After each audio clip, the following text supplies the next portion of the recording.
రాజైన ఉజ్జియా మృతి నొందిన సంవత్సరమున అత్యున్నతమైన సింహాసనమందు ప్రభువు ఆసీనుడై ఉండగా నేను చూచితిని. ఆయన చొక్కాయి అంచులు దేవాలయమును నిండుకొనెను. ఆయనకు పైగా సెరాపులు నిలిచి ఉండెను. ఒక్కొక్కరికి 6 రెక్కలుండెను. ప్రతివాడు 2 రెక్కలతో తన ముఖమును, రెంటితో తన కాళ్లను కప్పుకొనుచు రెంటితో ఎగురుచుండెను.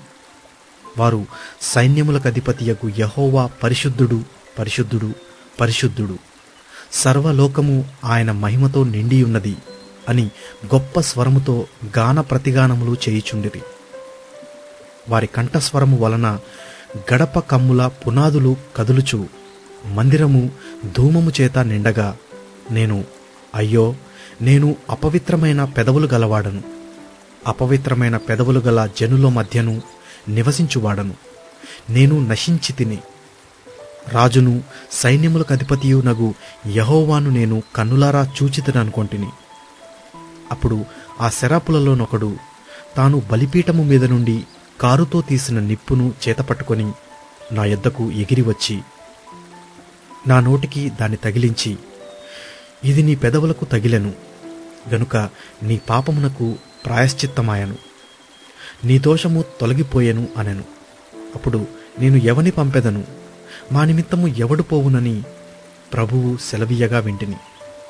అంతట నేను, చిత్తగించుము, నేనున్నాను, నన్ను పంపమనగా ఆయన, నీవు పోయి ఈ జనులతో ఇట్లనుము, మీరు నిత్యము వినుచుందురు గాని గ్రహింపకుందురు, నిత్యము చూచుచుందురు గాని తెలుసుకొనకుందురు.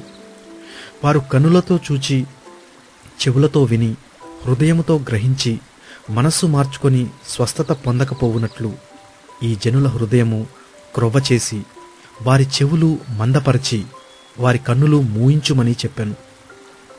ప్రభువా, ఎన్నాళ్ల వరకని నేనడుగగా ఆయన, నివాసులు లేక పట్టణములును, మనుష్యులు లేక ఇండ్లును పాడగు వరకును, దేశము బొత్తిగా బీడగు వరకును, యెహోవా మనుషులను దూరముగా తీసుకొని పోయినందున దేశములో నిర్జనమైన స్థలములు విస్తారమగు వరకును అలాగునా జరుగును.